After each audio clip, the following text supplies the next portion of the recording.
आदाब। मैं आपके साथ हाजिर हूँ। हमारे साथ बहुत सीनियर जर्नलिस्ट अनजरुल बारी साहब हैं। अनजरुल बारी साहब की शुरुआत बहुत पहले जैन टीवी से हुआ करती थी और वहाँ से लेकर आज एक बड़े अखबार, इंग्लिश अखबार के ये बिजनेस एडिटर हैं दिल्ली के अंदर। बड़ी गहरी पकड़ है इनकी सियासी तौर पर, जो यहाँ पर पार्टी में जो हलचलें होती हैं उस पर। सर, आप क्या कहेंगे अभी जो हालात हैं इस वक्त उसके ऊपर? मुन्ना भाई, बहुत बहुत शुक्रिया कि आपने मुझे इस लायक समझा कि मैं अपने व्यूज रख सकूं। और आपने सवाल ये किया है कि जिस तरह के इस वक्त मुल्क के हालात बने हुए हैं और जो कुछ इस वक्त मुल्क के अंदर घट रहा है, आप इसे किस तरह से किस नज़र से देखते हैं, या आपकी इस पूरे मामले में क्या राय है। तो मैं सिर्फ इतना कहना चाहूँगा कि मुल्क को बचाना बहुत ज़्यादा ज़रूरी है। हालांकि जिस तरह की चीजें इस वक्त हो रही हैं और जिस तरह की चीजें यहाँ पर हो रही हैं और जिस तरह से बेरोजगारी, या ये कहा जाए कि लोगों के जो मसाइल होते हैं, उन मसाइल से लोगों का ध्यान हटा करके गैर जरूरी चीजों में उलझा दिया जाना, ये अपने आप में जो है एक बहुत ही अफसोसनाक चीज नजर आती है। और यही वजह है कि जिस बड़े पैमाने पर अब आप एक चीज गौर कीजिएगा कि पहले लोग जो है देश से मोहब्बत करते थे, लेकिन आज की डेट में लोग देश से मोहब्बत नहीं कर रहे हैं, बल्कि एक खास शख्सियत से, देश के प्रधानमंत्री से मोहब्बत करते हैं। देश कहाँ जा रहा है उनको इससे मतलब नहीं है। जो देश का प्रधानमंत्री है वो खुश हो जाए, उसकी गुड लिस्ट में हम आ जाएं। इसलिए तो हमने फिर आप प्राइम मिनिस्टर के ऊपर आप अगर बात कर रहे हैं तो बात तो फिर राहुल गांधी पे भी कीजिए, बात फिर अखिलेश देखिए, यादव पे भी कीजिए, फिर मायावती पे भी कीजिए। वो तमाम जो सियासी हुक्मरां हैं, जो उनके पीछे लोग खड़े हैं, वो अपने भी की बात करेंगे ना। फिर तो एक चीज आप हमेशा याद रखिए कि जो सत्ता में होता है, जो सरकार में होता है, सवाल वहां होता है, सवाल उससे पूछे जाते हैं। मुल्क में जो चीजें हो रही हैं, जिस तरह से हो रही हैं, पिछले 12-13 साल से आप एक सरकार को देख रहे हैं, ये कंटिन्यू सरकार है। जाहिर है कि इस बीच में सत्ता अपोजिशन जो है वो अपनी अपोजिशन बनाने की कोशिश कर रहा है, लेकिन जिस तरह से तमाम चीजें हो रही हैं और जिस तरह के सवाल यहाँ पर खड़े हो रहे हैं। माफ करिए, जैसे अपोजिशन की बात की, तो आपका नजरिया क्या है कि पार्लियामेंट में राहुल गांधी का ये आरोप है या उनके लीडर्स का ये आरोप है कि पार्लियामेंट में राहुल गांधी को बोलने नहीं दिया गया क्योंकि वो विपक्ष में है?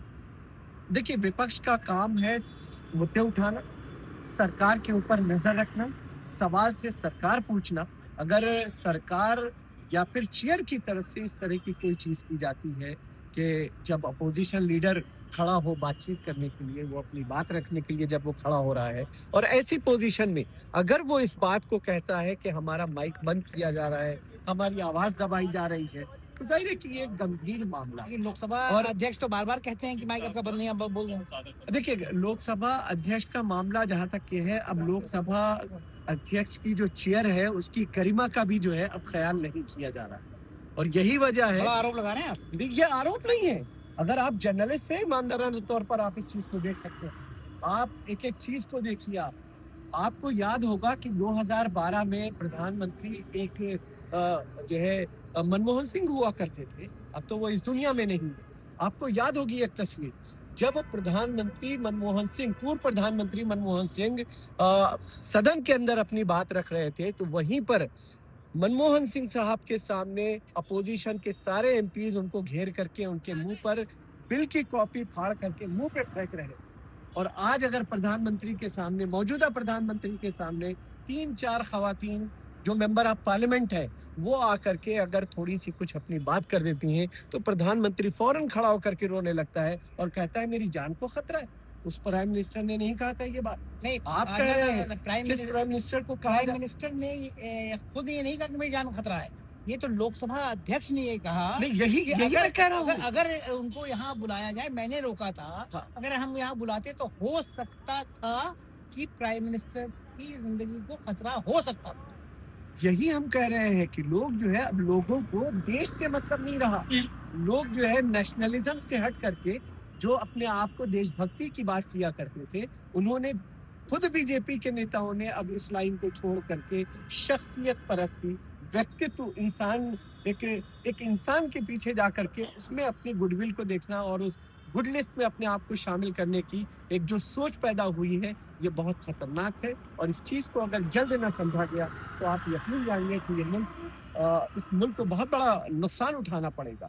और चूंकि अपोजिशन इस वक्त जो भी सत्ता पक्ष है, जाहिर है कि वो अपने पावर में है, वो तमाम चीज़ों को जिस तरह से कर रहा है, उनके पास पूरे नंबर्स हैं और उस पूरे नंबर्स का भरपूर इस्तेमाल करते हुए अपोजिशन की आवाज़ को दबा करके, क्योंकि देखिए कोई भी बिल सदन के अंदर आए उस बिल पर बैठ करके डिस्कशन किया जाता है, लेकिन सरकार इस पूरे मामले पर किसी भी तरह का कोई डिस्कशन का मूड नहीं। इस तरह का सरकार की तरफ से, मैं कह रहा हूँ सरकार की तरफ से एक माहौल क्रिएट किया जाता है और नौबत ये आती है कि अपोजिशन और अपोजिशन से जुड़े हुए तमाम एमपीज वॉकआउट तक कर जाते हैं और सरकार इस हंगामे, शोर शराबे, वॉकआउट में अहम बिलों को पास करा लेती है जिस पे बहस होना इंतहाई जरूरी है।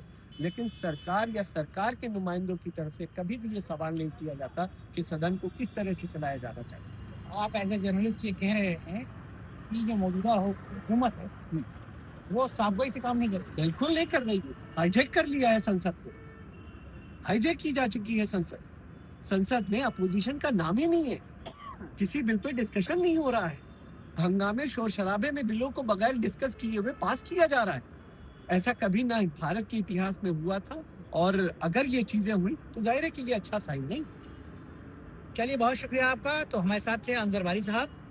Thank you.